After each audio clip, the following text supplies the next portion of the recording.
Ketemu lagi dengan saya Pendeta Ramayana Manurung, pejuang HD atau yang sering saya sebut salon, pejuang cuci darah.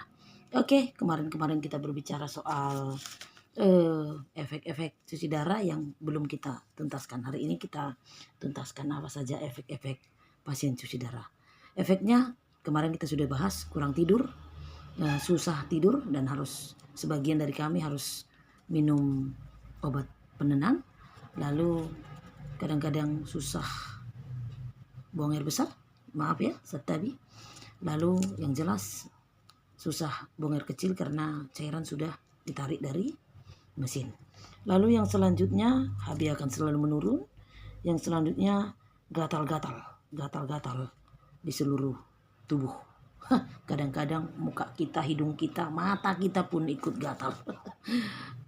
Juga ada efek ke bagian tulang kita, bagian tulang. Oleh karena itu saya sarankan, tapi saya bukan mewakili para medis ya, saya sarankan karena itu pengalaman saya,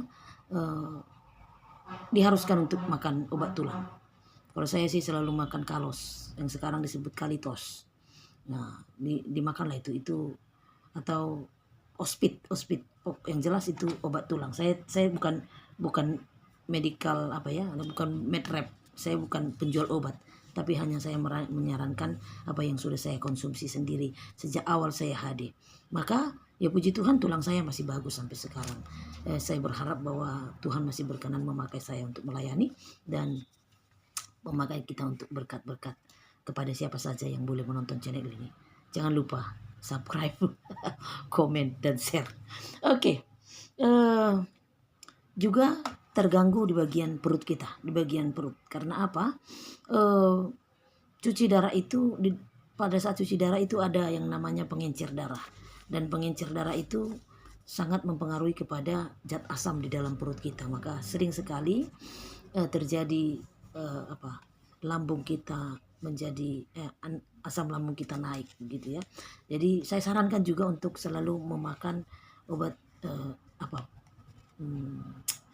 saya sebutkan nanti namanya, tapi saya selalu makan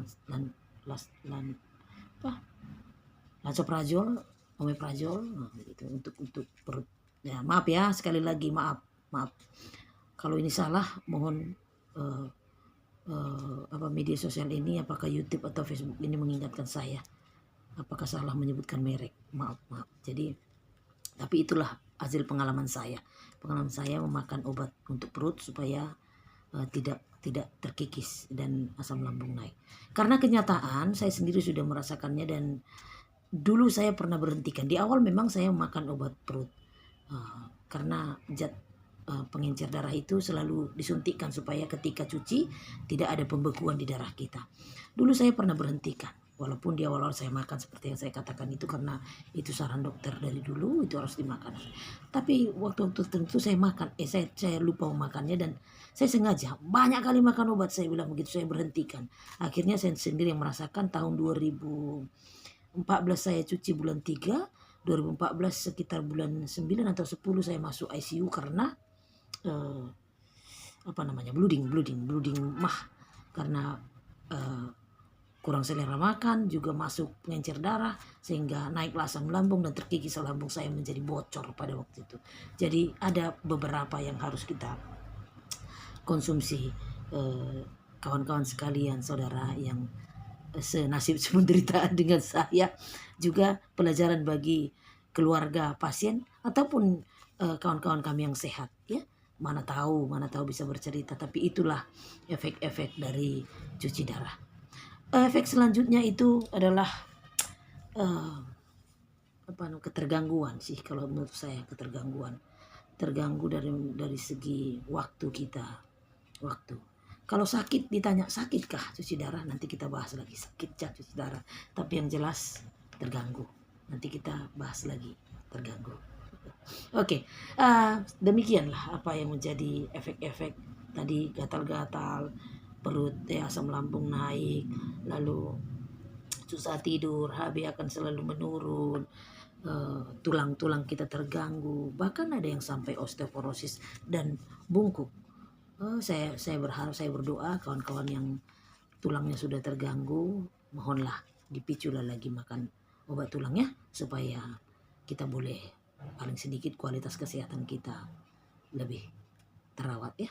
Kalau suami saya selalu bilang begini, sebenarnya yang lebih sehat itu kaunya, mak, katanya dia, Mae. Karena darahmu dicuci, baru kesehatanmu selalu diperiksa, darahmu selalu diperiksa. Nah, kalau kami kan, ya kami pikir kami sehat-sehat saja ya, mudah-mudahan lah. Saya berdoa setiap suami kita yang mendampingi bagi perempuan, setiap istri-istri, bapak-bapak kami, pasien tetap diberikan kesabaran dan tetap diberikan semangat untuk menjaga kita ya. Memang kita ini neng-nengon, ya remengon ya kalau yang sakit ya kan. Tapi itulah, itu termasuk juga efek dari cuci darah. Bagaimanalah orang yang sakit ya kan, pikirannya pun sudah agak sedikit terganggu. Karena itu efek-efek yang sudah kita rasakan itu, ya biarlah tetap kita jalani. Ya, bagi kawan-kawan kami yang menonton channel ini, ya doakanlah kami supaya kami mampu menahan efek-efek dari cuci darah itu. Oke, sekali lagi, gagal ginjal tidak gagal hidup.